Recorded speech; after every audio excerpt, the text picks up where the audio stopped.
इस वीडियो में fourth question करेंगे एक्सरसाइज 15.1 प्रोबेबिलिटी का। तो क्वेश्चन इस तरह से है, 3 सिक्कों को टॉस किया गया 200 बार और उसके बाद उनका रिजल्ट देखा गया। तो 3 बार हेड आता है 23 टाइम्स, 2 बार हेड आता है 72 टाइम्स, 1 बार हेड आता है 77 टाइम्स और कोई भी हेड नहीं आता है 28 बार। तो क्वेश्चन ये है कि 2 हेड आने की प्रोबेबिलिटी बताओ। तो सिंपल क्वेश्चन है। तो हमें यहां पे पहले तो इवेंट की बात करते हैं कि वो है क्या, यानी क्या चीज हम किसकी प्रोबेबिलिटी निकालना चाह रहे हैं। तो हमें निकालना है कि 2 हेड आना, 2 हेड आना, ये घटना है, ठीक है। और इसकी जो प्रोबेबिलिटी है ये हमें निकालनी है, इस 2 सिक्के आने, 2 हेड आने की, सॉरी। तो हमें देखना है कि 2 हेड कितनी बार आ रहे हैं। तो देखो क्या लिखते हैं कि 2 हेड्स आने की संख्या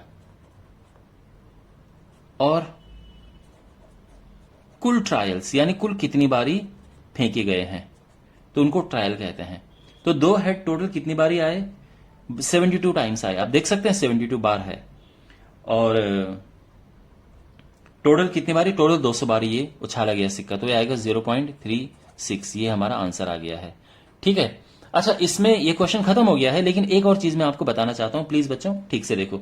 अगर ये पूछा होता, ये तो हमारा क्वेश्चन यहां पे हो गया है, ठीक है ना, लेकिन एक और नॉलेज मैं आपको देना चाहता हूं। अगर ये पूछा होता कि हमें प्रोबेबिलिटी बतानी है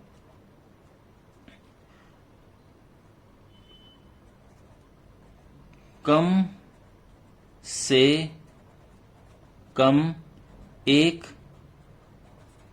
हेड आने की प्रोबेबिलिटी हमें बतानी है, कम से कम एक हेड जरूर आए, तो इसके लिए हम क्या करते हैं। तो फिर देखो ये आंसर, और ये बहुत इंपॉर्टेंट है इसलिए मैं आपको इसमें बता रहा हूं, कम से कम एक हेड आने की। इसमें देखो, तो कम से कम एक हेड का मतलब क्या है कि एक हेड आ सकता है और वो है 77 बार, 2 भी हेड आ सकते हैं वो है 72 बार, और 3 हेड भी आ सकते हैं वो है 23 बार, और टोटल 200। ध्यान रखना, जब हम बात करते कम से कम एक हेड, कम से कम एक हेड, तो यानी हम एक हेड की तो बात कर ही रहे हैं, हम 2 हेड की भी बात कर रहे हैं, और हम 3 हेड की भी बात कर रहे हैं, ठीक है ना, ये ध्यान रखना आप। तो अब हम इनको प्लस करेंगे तो ये आ जाएगा 172/200, और फिर इसको हम डिवाइड कर देंगे तो ये आ जाएगा पॉइंट, ये हुआ 2 8 16 2 6 12, ये आंसर आ गया, ठीक है।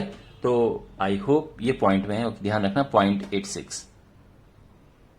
तो आई होप ये आपको समझ आया होगा। मिलते हैं अगले वीडियो में।